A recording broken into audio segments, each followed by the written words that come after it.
I speak tonight for the dignity of man and the destiny of democracy. I urge every American, of all religions and of all colors, from every section of this country to join me in that cause. At times, history and fate meet at a single time in a single place to shape a turning point in man's unending search for freedom. Long-suffering men and women peacefully protested the denial of their rights as Americans.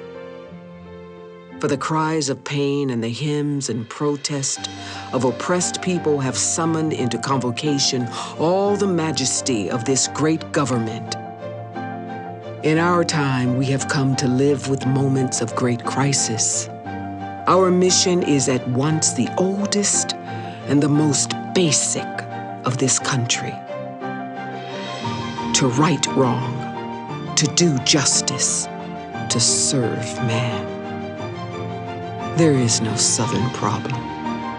There is no Northern problem. There is only an American problem. We are met here as Americans to solve that problem.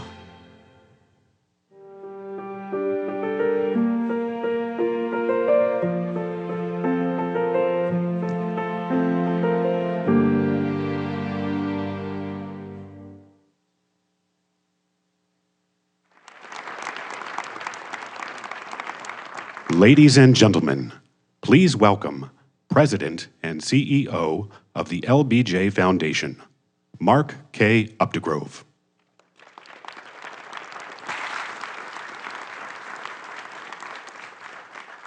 Good evening. It is my honor to welcome you to the Summit on Race in America. I speak tonight for the dignity of man and the destiny of democracy.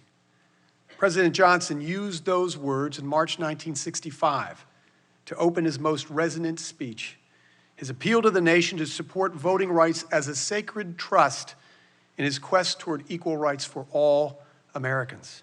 But as LBJ knew, the destiny of democracy is not preordained. It is in the hands of every generation to make it stronger for the next. The salvation of history must be earned in our times. Today, despite the strides made towards civil rights, we find ourselves in what LBJ may have called a time of testing. A time when bigotry and racism is on the rise, threatening to compromise the dignity of our fellow citizens, erode our democracy, and define our age. President Johnson's words and deeds of half a century ago are a clarion call. In the next few days, we will endeavor to promote a deeper understanding of the challenges our country faces on the issue of race. While no discussion can reflect every voice and point of view, we hope that the perspectives offered illuminate those challenges and strengthen our resolve toward meaningful change to unite all of our nation. There are many corporations, foundations, and individuals to thank for their generous contributions to this summit.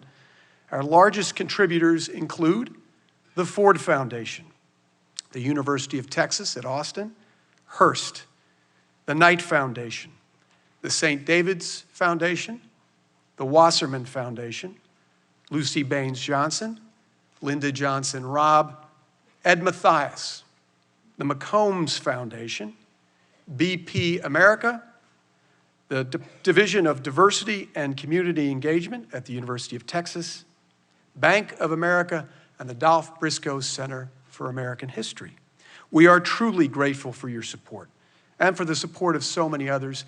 This conference truly would not have happened but for your contributions. Tonight, we lead off the summit with a conversation with civil rights legends, Dolores Huerta and Andrew Young, whose leadership throughout their remarkable lives have helped to redeem the soul of our nation on the question of race. In a moment, I will have the privilege of talking to them about the movements they waged beginning 2 generations ago, what those efforts mean today, and what we can learn from them as we continue our quest for equality for Americans in the 21st century. Afterward, Terrence Green, the Associate Professor at the Department of Education, Leadership, and Policy here at UT, will lead a conversation on the long history of division between law enforcement and minority communities. Contributing to that discussion will be Art Acevedo, the Chief of the Houston Police Department, and DeRay McKesson, civil rights activist and organizer. Now to get started on the Summit of Race in America, please join me in welcoming to this stage Dolores Huerta and Andrew Young.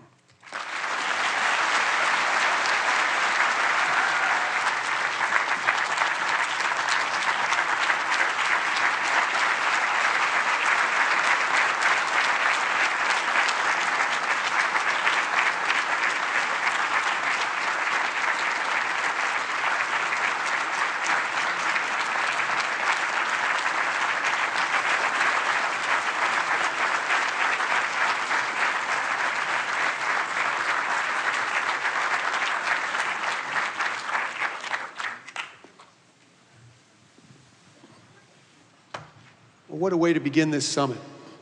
We are truly honored to have you here at the Summit on Race in America. And we live in a city that has boulevards, as so many other cities do, named for Cesar Chavez and Martin Luther King.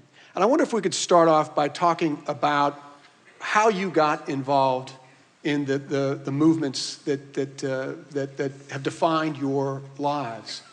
And Dolores, we'll start with you. How, in the mid-1950s, did you get swept up in the labor movement? Well, excuse me. Well, actually, I was organized by a great gentleman named Fred Ross Sr., who invited me to a house meeting where he explained to us how in East Los Angeles, they were able to bring in street lights and sidewalks and clinics, and actually, the thing that really hooked me, how they sent police to prison for beating up Mexican-American young people. And I thought that's a lot of power. How can you kind of create that kind of power to make changes in the community? And we started working on many pieces of legislation, including getting voting ballots in Spanish, driver's licenses in Spanish, getting public assistance for people who were legal immigrants to the country, and changing the voter registration laws so that people who were citizens could register another person to vote. Unlike Texas, where you still have to find a deputy registrar somewhere to register you. And then at that point in time, they had a lot of people from Mexico under a HTA program, and the farm workers were treated very, very badly. And the domestic workers, the local farm workers, their wages had dropped so low to 50 cents an hour. And people were living in really terrible conditions. And so once I learned that you can change things by bringing people together and taking direct action, I thought, that's what I want to do for my life, and I'm still doing it.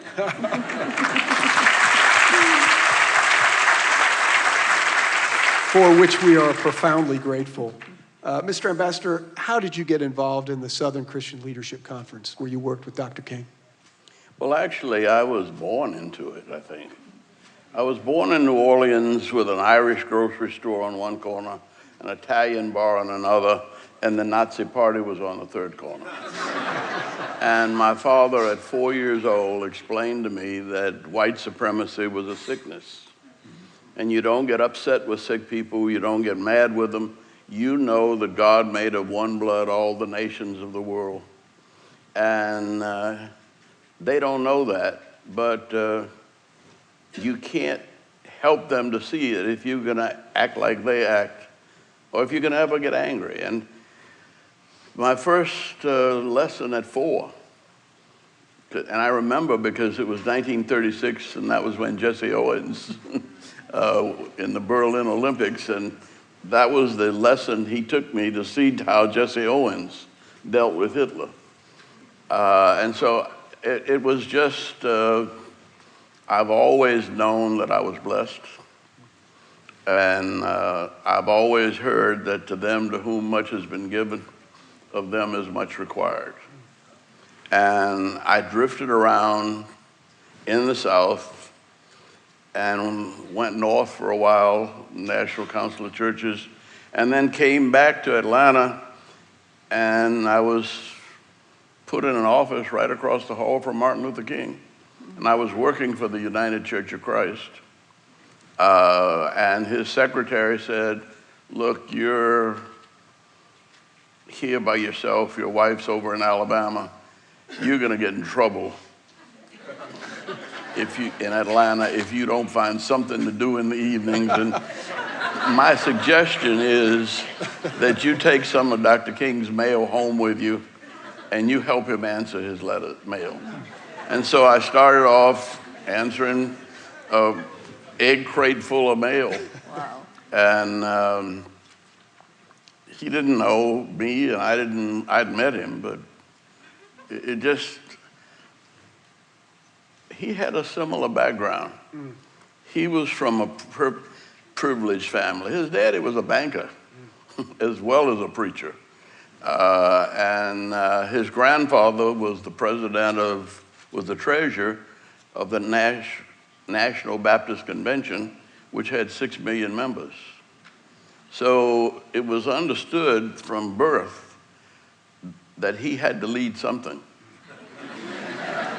And that he was born to lead. And he ran from it and did everything he could to avoid it.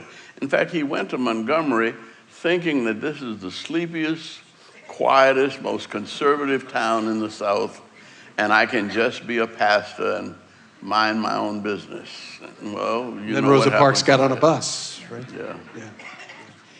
We have seen setbacks in recent years, and we've seen an undeniable rise in white supremacy, not only here in the United States, but throughout the world. Ambassador, you're from Louisiana, and just in the last 2 weeks, we've seen 3 historically black churches bombed. We saw what happened at the mosque in New Zealand last month. What do you think has led to this rise in white nationalism? I blame everything on the economy. That we're living in a global economy, and we still only have a national vision. And everybody wants things to be national, but it cannot be. And we were moving in the right direction, I think. And I think that science and technology is global, but our politics is still national. And you don't, I mean, I don't want to call a name, but nobody reflects this conflict of interest more than our national leadership that has a nationalist vision, but all of their economics is global. And all of their money comes from somewhere else. Dolores, what's your view? Why have we seen this spike in white supremacy? Well, I think it's both. I think it is the economy. And I think in the 60s and 70s, we had what I call a cultural revolution. But I think this next revolution, evolution that we're in, has to be an economic evolution, because we have this huge disparity of wealth, where you have 1% of the wealthy families own 50% of the wealth, and 10% of the wealthy corporations and families own 50% of the wealth in the United States of America. But I also think it has a lot to do with education, and that we haven't been able to, or even tried, I think, to eliminate racism. And the reason I say it's part of our education, because we do not teach our children, starting with kindergarten, the real history of the United States of America. And we do not teach them that Native Americans who were victims of genocide in our land, but they were the first slaves. And we do not teach our children that African slaves built Washington, D.C., the White House and the Congress, and all of those federal buildings over there. And all of the immigrants that came here, people from Mexico, from the Asia, the Philippines, China, Japan, India, all of these people of color that came here to build this country. And so I think our children of color, they never get that dignity that they deserve. And our white children, our Anglo children, still have that poison of white supremacy and white privilege. And I think that that's one thing that we have to do to eliminate racism. And then, of course, the fallout then comes when the resources are allocated in our country. And we're the richest country in the world. And there is no reason why we shouldn't have more equity, more equality in education, in the way that the resources are allocated. There's no reason why we shouldn't have free college tuition for everybody, free health care for everyone, like they have in the Scandinavian countries, like they have in Cuba, which is a small country that has an economic boycott. And I don't think that we have really put forth the will and the intention to eliminate racism. And I think racism is used to keep the country divided. And not just racism, but when you talk to gender equality, women's reproductive rights, the inclusion and equality for our LGBT community, and unless those issues are addressed, well, they can divide people and keep people separated. And in the meantime, nobody's paying attention to what's happening with the economy, you know, because we're so busy fighting each other down here at this level, and we can see that the wealth of our country is not being distributed the way that it should by all of our citizens in this country. I want to go back to you mentioned education. We are not teaching our kids about minorities in history. There have been efforts in a number of states, including this one, to essentially suppress those stories. And you have said when you deny them their stories, you deny them their power. How do we ensure that the stories of minorities are being taught in our public schools? Well, I think taking over school boards, taking over the Department of Education, putting in those curriculums. I think every child should see the story of Emmett Till, a young man who was killed in Mississippi because he was supposedly whistled at a white woman. And they have to see the story of Matt Shepard, a young gay student who was killed because he was gay. You know, and the stories also, you know, we're in Texas right now, but I like to say to people, someday when you have time, Google and see what the map of the United States looked like before 1847. And it's a shocker when you look and you see a third of the United States was Mexico. You know, a third of the United States was Mexico. And all of that suppression and discrimination against Latinos and African American people in the state of Texas, that all comes from slavery, it comes from domination, it comes from occupation. I'm the optimist, though. I refuse to think that we're slipping back. And the reason is that we were so close that I was with Dr. King when President Johnson said, "We shall overcome." And we were sitting in Selma, and I saw tears drip down his eyes because we were almost there. And the next election, we lost by 1 vote per precinct. And we've been looking for a message ever since. I think President Johnson was the icing on the cake that Franklin Roosevelt started baking. And then all of a sudden, we slipped back. And we slipped back politically because it takes 60% of the population to make change politically. But medicine is going ahead. Technology is making rapid rise. My symbol of the future is an ad. I don't know whether it's been here in Texas, but it's a cancer cell being eaten up by another cancer cell. And it says how far technology has taken us. Now, we just have not been able to get, well, and to keep it from being racial, and I don't want to make it racial, I want it not to be racial. It's all white folks between Brexit and Europe. You know, I mean, that's got nothing to do with race. That is England. Well, I don't know what they want, but they can't have it, see? It doesn't exist anymore. Now, Germany has been different, and we have 4,000 German companies in Georgia. Because Germany realized that they were too big for Europe. And one of the things I started working on when I was mayor was getting people who were growing too big for their own countries to come here. Now, that's also true of, I mean, almost everybody here is an immigrant, except us. And maybe we are too, coming, you know, and so making sense of this complicated world is going to take a little time, but it's happening, I think.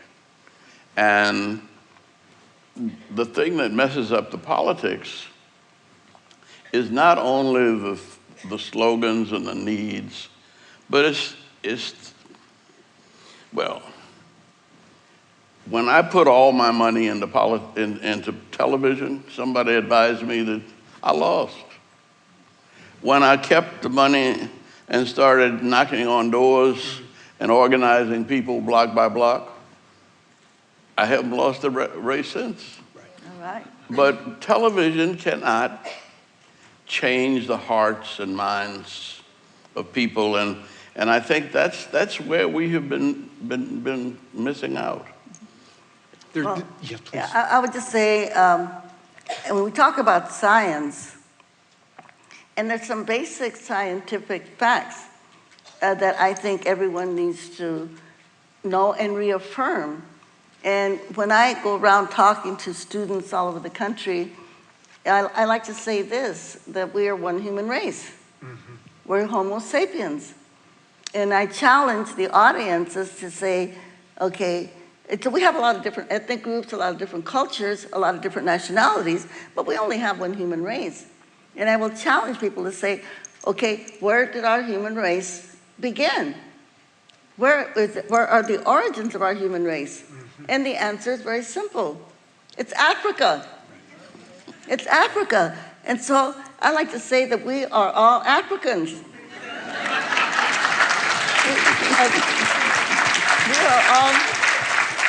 We're all Africans of different shades and colors, right? Because that's who we are. And so we can say to the Ku Klux Klan and to the neo-Nazis and all of those white nationalists, get over it, you're all Africans, okay? Just get over it. So I think that we do have to address the issue of race. Because we can't, as I said before, we can't use that to divide us. And I think it's incumbent upon every organization, be it public or private, that they start addressing the issue of race to make sure that people of color are included. Right. You know, and so we can, like right now, my organization, the Dolores Huerta Foundation, we're working on stopping the school-to-prison pipeline because we have so many people of color, African Americans and Latinos, that are in our prison system. And that is a whole other issue when we have more people in prison in the United States of America than they do in India or China. And part of it has to do with what Reverend Young said about economics and about job opportunities. But how can we justify that in our country? How can we justify that? So we've got to change that whole system so that if we don't have enough jobs, or is that why we're putting people in prison? Because we don't have enough jobs. I mean, and the other thing about the whole immigration issue, incarcerating people because they enter the country without documents, before we didn't do that. People came into the country, they deported them. They didn't put them in a jail. And we have seen the horror now of seeing immigrants that come here and have their children taken away from them. Many of them don't even know where their children are. Yeah. I mean, that's the ultimate horror of these type of policies that are against people of color. Yeah. I want to come back to the issue of immigration in a moment, Dolores. But I want to ask my fellow African, Ambassador Young. You said last year, I'm frankly worried about white people. They blame their poverty on our success. What did you mean by that? Well, you turn on your television and said, and Monday night it's all black people. Tuesday night it's kind of mixed. Wednesday night it's Empire. And you go to a football game, you go to a basketball game. I mean, I can't root for Virginia here in Texas, but I like to see white boys playing basketball. That they shouldn't give up.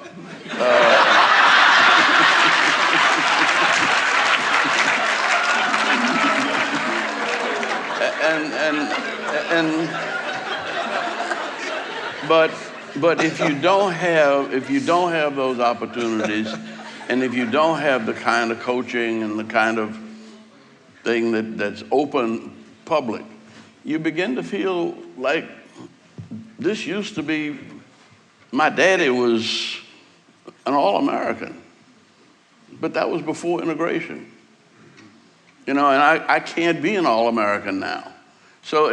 But those are necessary adjustments that you become something else. And the world is expanding. But I enjoyed the Country Music Festival last night. And I love country music because I want to I can understand. See, I think the song of the year was something about bear my burdens. I identify with that. That could be black or white. It was wonderful when Ray Charles and Willie Nelson did Georgia as a duet. That we've got to work on things like that.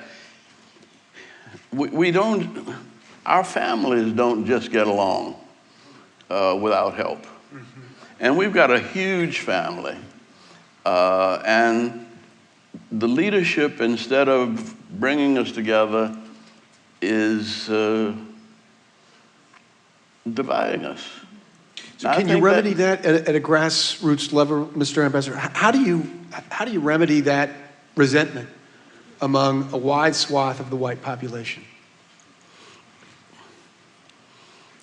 Well, in a city like Atlanta, you make sure that you never, the majority of the population seems to be black. It's not. It's just that the politics is black. So you make sure you do not have a committee that doesn't have every neighborhood represented on it.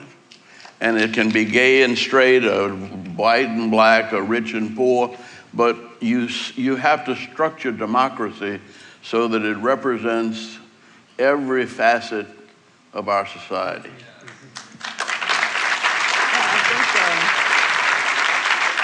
To follow up on what Reverend, I think it has to be intentional. It has to be very, very intentional, as you said, to make sure that everybody is represented. And that it's absolutely the issue of race, but I think it's also the issue of gender, of women, and also of our LGBT community. And I have been quoting Coretta Scott King a lot, and she had a statement that said that we will never have peace in the world until women take power. But I have amended Coretta's statement to say we will never have peace until feminists take power, because we know that not all women support reproductive rights, right, or immigrants' rights, or environmental issues, et cetera. And so that's why I have amended that. But I think it's, so I think that, but everyone Young was just saying, it's got to be intentional. That's what I meant when I say that every public and private institution has to be intentional. To make sure that people of color are included at all levels, and that women are included, and LGBT people are included at all levels. That's why we start breaking it down. And I think in terms of the Anglo community, those people that are not yet enlightened, as I like to say, that we continue talking to them because they don't know.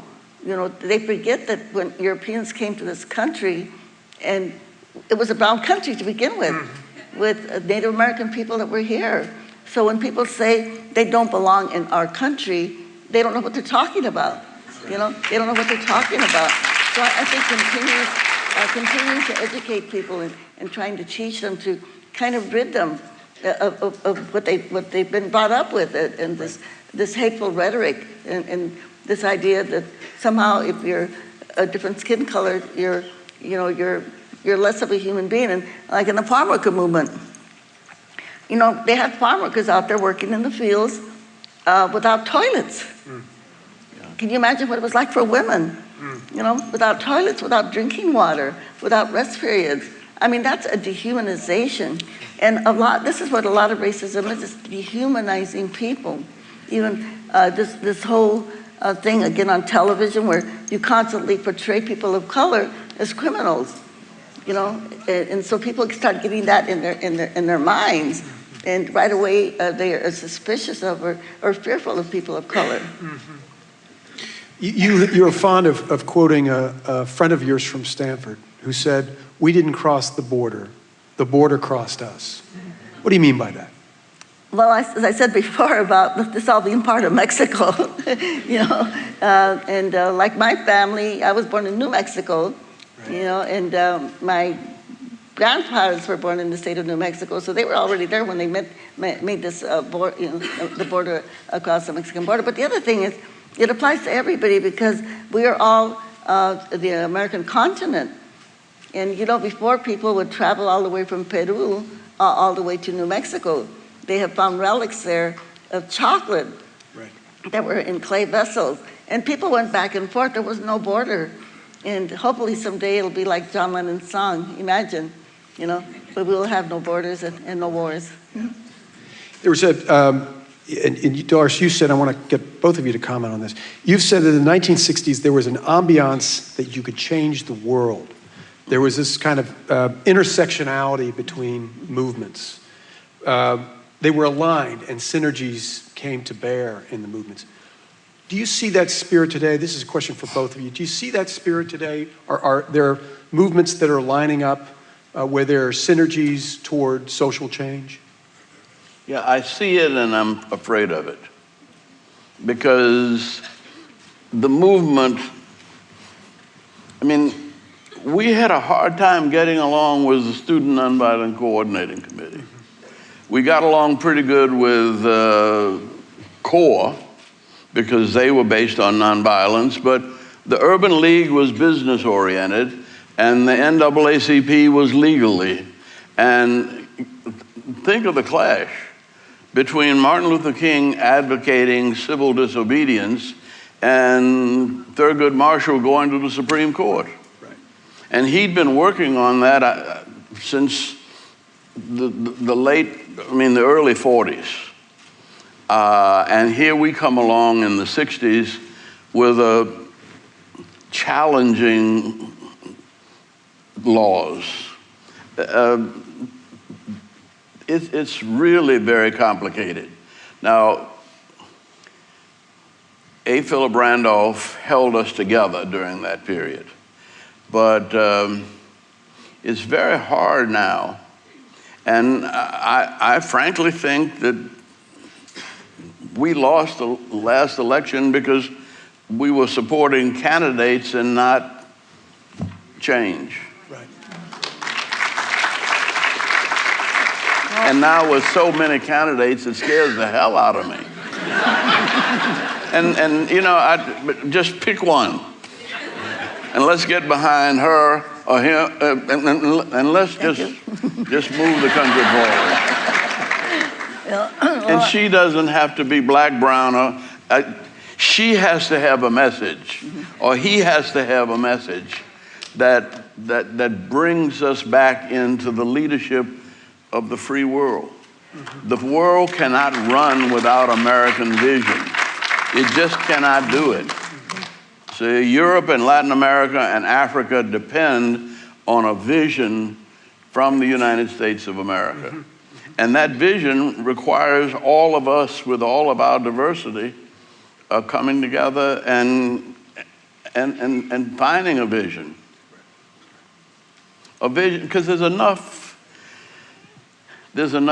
water, there's enough food, there's enough air, there's enough in this world for all of us to survive and live together as brothers.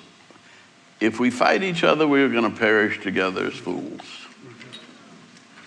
Dolores, our president said today that the border is closed, that this country is full, that we don't have room for anyone else. Is that good for America's future, in your view? Well, I heard once that you could put all of the people of the world into Texas, and they would all fit, you know, all the people in the world. But I want to also address, excuse me, this issue of the different movements, you know.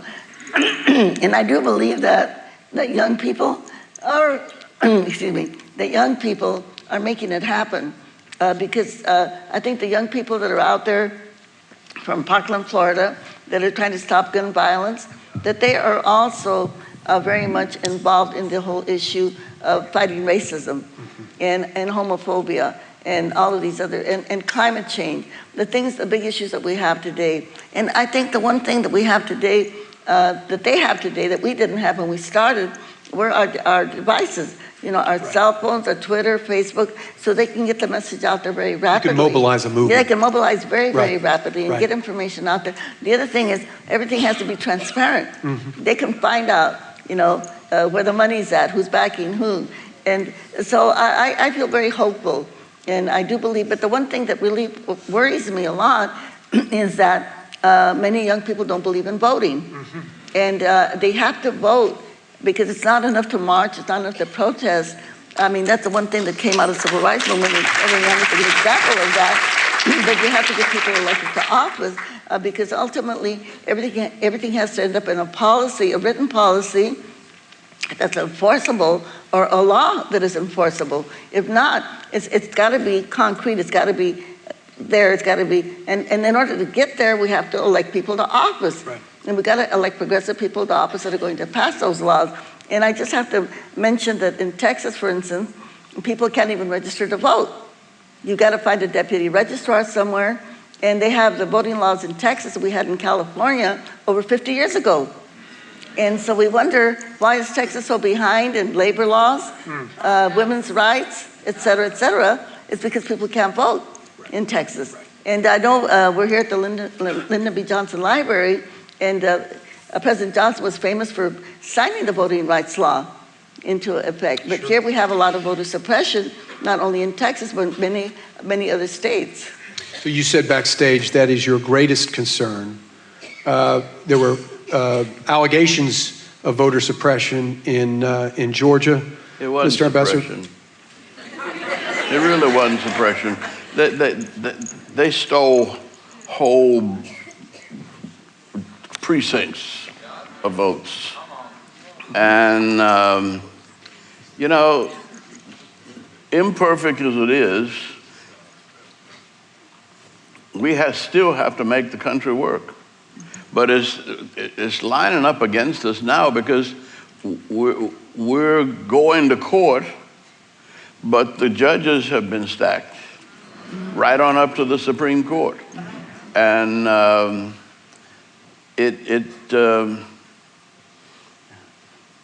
it's a challenge for us, and I think my hope is that we will have such a clear delineation of values that we can create some kind of unity around some human being that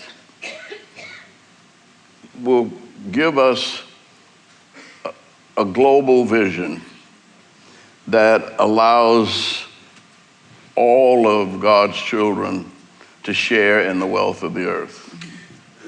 Mr. Ambassador, you saw virulent voting suppression in the South. And you on this stage, you told a story of going to see President Johnson with Martin Luther King in 1964, right after he had come back from Oslo, where he received the Nobel Peace Prize. And President Johnson said to you and Dr. King, "I'd love to give you a voting rights bill, but I don't have the power." And you walked out of that meeting, and Dr. King, you said, what do you think? And Dr. King said, I think we've got to give this president some power. After Selma, you said he had all the power he needed. What do you do today to combat voting suppression? I think you still have to, well, I think we've got a good platform. I call it a free enterprise democracy, but it has to be free and fair. And in order to do that, we've got to reconcile a global economy with our national economies. And I think I wish we could have more talk about how we're gonna pay for all of our dreams. We can do it, but we've got to think through the details. Nobody thought we could get this far with health care, but the affordable health care certainly saves me and a lot of other people in my age group. We couldn't make it. So, and I think that the young people understand that if we had taken the tax cut and wiped out student loans, it's the same amount. It's the same $1.5 trillion wiped out student loans. We would have flooded the economy with housing, with jobs, with investment. I mean, we educate people, and then we put the shackle of debt around them to keep them from, and that's just not intelligent. It's not racial. And I think and the reason I try to deracialize everything is because I think that ultimately we're going to have to do it as one nation, indivisible under God. And we can't do that unless we come together in some significant way. I'm going to quote you, Mr. Ambassador, and I'm going to ask both of you to comment on this quote. You've said, "It is complicated to change this world. Change comes little by little. Nothing worthwhile can happen in one generation." But did you expect we'd be further in the realization of equal rights for all Americans to this point when you started waging the movements that you began fighting 2 generations ago? Dolores, did you think we'd be further ahead? Well, I mean, I saw, I'm going to be 89 years old in a couple of days. And it will be Dolores Huerta Day in California, Oregon, and Washington. Is that right? New Mexico. New Mexico and Washington. Yeah, and it is good to see some changes. You know, it is good in my lifetime, you know, that I have seen some changes. And I guess living 89 years is maybe more than one generation. But I do believe that the energy of the next generation, of the generation that we have now, and the intelligence that they have, even those that don't go to college, I think it is going to change things more rapidly than what we think. I think we're seeing that happen now, even with just the advent of television. You know, I remember they'd say that during the Vietnam War, that was the first war that was televised.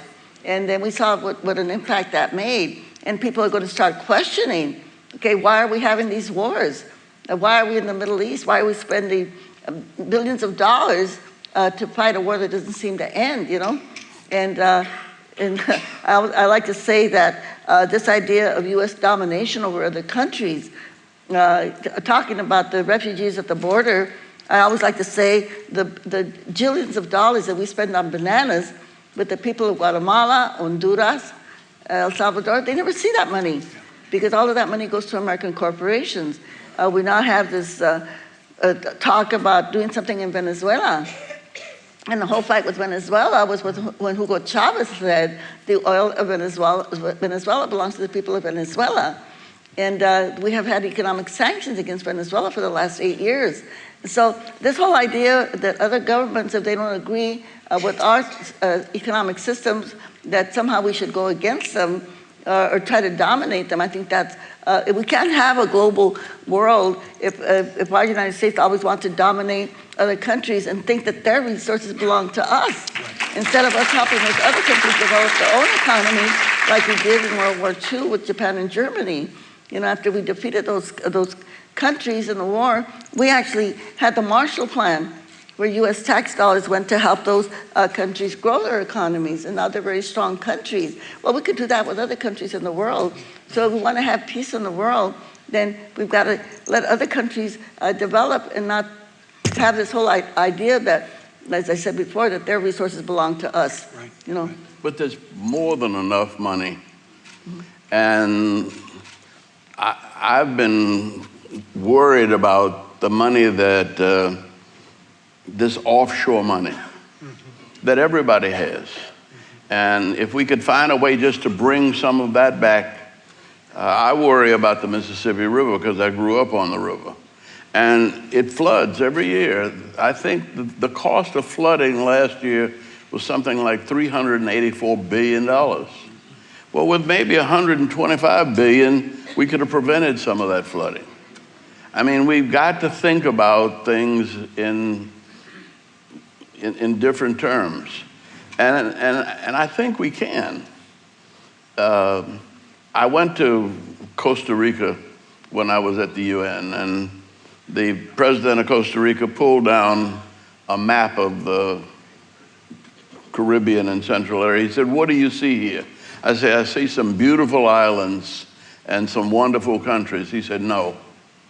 He said, "This is a continent. If you think of the water," he said, "you all took 150, 200 years to get expressways to get from one place. We have waterways that can get us from Jamaica and Cuba to Costa Rica, you know, just as quick, and at no cost." If the United States thought of the Caribbean basin as a continent, starting with Mexico and going all the way around to Cuba and all of the northern rim, we would be your largest trading partner. And people wouldn't have to come here. They would be employed. We should be working on probably the third Panama Canal by now. It'll pay for itself. And it's just a matter of a global vision to solve global problems.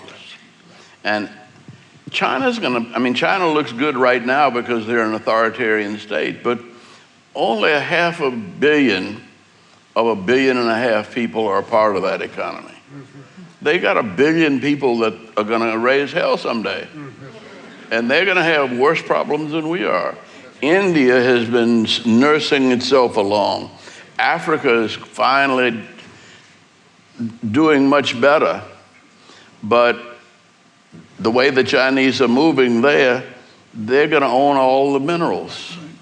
And so if somebody's got to start thinking about how we make sense of this planet. We're out of time. I'm going to, though, ask for 3 more minutes, and please. I just want to say, and I think a lot of it is this idea of profit-driven. You know, if everything has to be about making more and more and more money. And so this is why we have this imbalance, because everything, like the planes that just crashed, the Boeing planes that just crashed, because they wanted to save money. And I talked to one of the engineers, a previous engineer from Boeing, who said that they outsourced the manufacturing of some of the parts. And so when they try to put all those back together again, sometimes they just don't work again. Why do they do that? To save money. I mean, we can't have this whole idea that it's got to be more and more money, more and more wealth. Instead of thinking, as Evo Morales, the president of Bolivia, says, we have to live better. I mean, we have to live well, not better. You know, so I think if we can think of sharing wealth equally so that we don't have homeless people on the street, you know, so that people can be taken care of regardless if they're physically ill or mentally ill. Somehow we say, well, they're just mentally ill, the people that are homeless. Well, how about taking care of them if they're ill? So I think our whole concept has to change about the way we take care of people to make sure that everybody has food and everybody has shelter, and not this horrible imbalance of wealth. Again, we've run out of time, but I'm going to ask one more very quick question. Martin Luther King said, "Let us realize that the arc of the moral universe is long, but it bends slowly toward justice." You're finishing my sentence, Mr. Ambassador. You were on the balcony of the Lorraine Motel when when Dr. King was gunned down, and Dolores, you were with Bobby Kennedy at the Ambassador Hotel in Los Angeles when he was assassinated, standing next to him when he was... We were both together with Cesar Chavez when he broke his fast and came out of jail. Yeah. So what sustains you during the darkest times? What gives you hope during those times? And what allowed you to continue to wage the movements where you made such a profound difference? Well, I don't believe in death. I mean, I just don't believe that there is an end to life. I think that we are basically spiritual beings, and while death, Dr. King used to say, is the ultimate democracy, everybody's got to die. But you don't, and he said, you can't tell when you die, what you die, how you die. The only decision you have is what is it you give your life for. But life does not end with death. And my grandmama told me that. So, and she believed that, and she prayed that at 80, she was 89 when she just asked God, take me home. I'm tired of this. And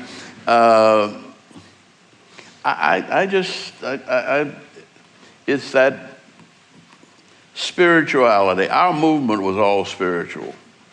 We didn't, I mean, Selma wasn't supposed to happen.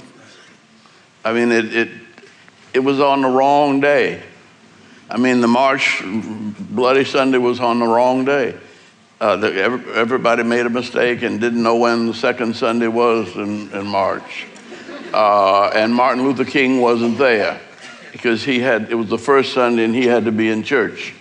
If he had been there, President Johnson would have had the Justice Department there wouldn't have been a Bloody Sunday. It was a mistake that caused Bloody Sunday. Now, as bad as it looked on television, and it was bad, I don't think anybody died that day. And I don't even think there were bones broken. And we went on to march to Montgomery, and we got a Civil Rights Act. But almost everything that happened in the movement that I experienced had a spiritual element in it that it was almost like when we got to the end of our journey and could think of nothing else, something else happened that we didn't plan on, we didn't understand, but something happened that made a difference. And Ralph Abernathy used to say, I don't know what the future may hold, but I know who holds the future. Well, I want to offer our thanks to both of you for not only being here tonight and opening up this conference, but for all you have done for our future. Thank you very much for being here. Could I ask a question of the audience? Dolores Huerta has one parting thought. No, I just want to ask the question, the audience a question, and I know you know the answer. And the question I'm going to ask you is, who's got the power? And I want you to yell out, we've got the power. And when I say what kind of power, I want you to say people power. Can we do that? And yell it really out loud so all those people who are not yet enlightened, I'll call them racist, misogynists, homophobes, okay? Climate deniers, so that they can hear us, okay? So let me shout it out really loud. Who's got the power? What kind of power? People power. Okay, are we gonna go out there and organize? What do we say? Se puede? That means yes, we can, okay? Okay, let's say, yes, we can. Yes, we can. And in Spanish, sí se puede. Sí se puede. Muchas gracias. Thank you.